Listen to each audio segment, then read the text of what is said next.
Okay, so this is a piece of A3 paper, or in America it would be probably called a tabloid.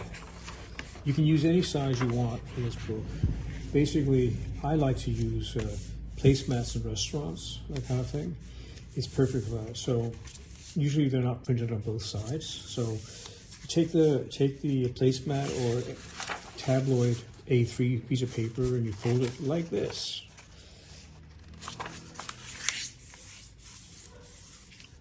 When you fold it in both directions. It makes it easier later. There we go.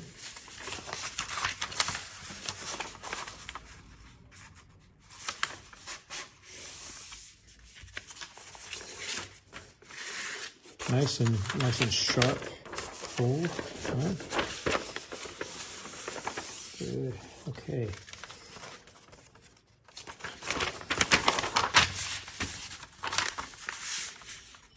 Into the middle.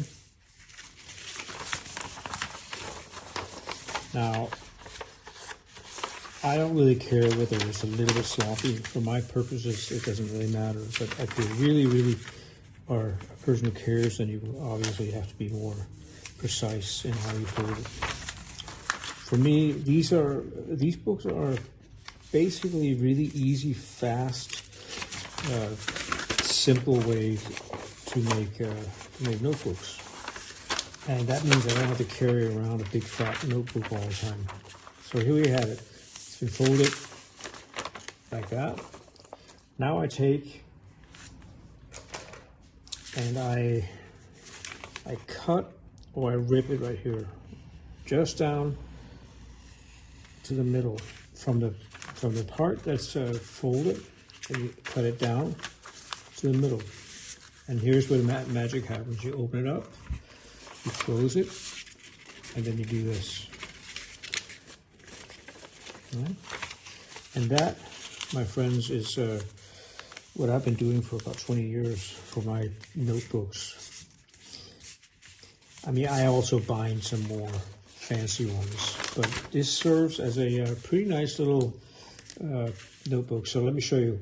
So cover, let's call it 1, page 1, page 2, page 3, page 4, page 5, page 6, page 7, and then page 8, which is the back, right?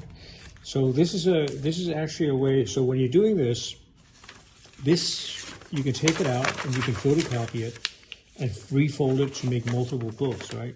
Another thing to do is to take this thing and you make some material on this side, like a book, right? Then you create on the back, you create like a whatever you want, like a poster. You know? So it's kind of good for like invitations and concert stuff or whatever. So when people get it, they get a nice little booklet with a story or illustrations in it. And they go through it and they read it, right? There's pictures in there, whatever it is. And then it unfolds to be a poster. And that is what I call a slit fold book. I'm sure there's a more fancy name for it. So enjoy.